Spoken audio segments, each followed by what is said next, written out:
বাড়ির বাগানে গাছের সংখ্যা বাড়ানোর জন্য সেদিন বেরিয়ে পড়েছিলাম অভিযানে। সূর্যি মামাকে সাথে রেখে কাছে পিঠে রাস্তায় সালমান খান আছে কিনা তা জেনে নিয়ে 10 স্পিডে গাড়ি চালিয়ে 15 মিনিটের রাস্তা পৌঁছে যাই 1 ঘন্টায়। আমাদের গন্তব্য ছিল বাড়ির সব থেকে কাছাকাছি থাকা নার্সারিটায়। সেখানে গিয়ে বিভিন্ন ধরনের সব গাছ দেখলাম। বিভিন্ন রকমের ফুল ফলের গাছ থেকে শুরু করে ক্যাকটাস সব কিছুই ছিল। তার মধ্যে কিছু গাছ অবশ্য ছিল চরম কনফিউশনের মধ্যে।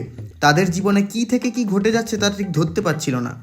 এই গাছের পাতাটা আচমকাই সবুজ থেকে লাল হয়ে গিয়েছিল, আবার এই গোলাপ ফুলটা হলুদ হতে চাইলেও পরিবারের চাপে অন্য কালার ইনস্টল করে নেয়। তবে আমার সব থেকে ভালো লাগলো এই লম্বা ক্যাকটাসটা।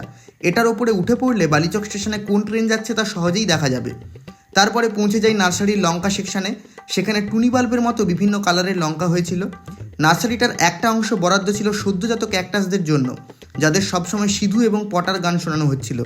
এই নার্সারিতে এর আগে আমি এসেছি, তবে এত গাছ কখনো দেখিনি। অনেকটা সময় ঘোরাঘুরি করে কয়েকটা গাছ কিনে নিয়ে চলে আসি বাড়ির বাগানে কি কি গাছ রয়েছে সেটা একটা দিন দেখাবো। আপাতত টাটা।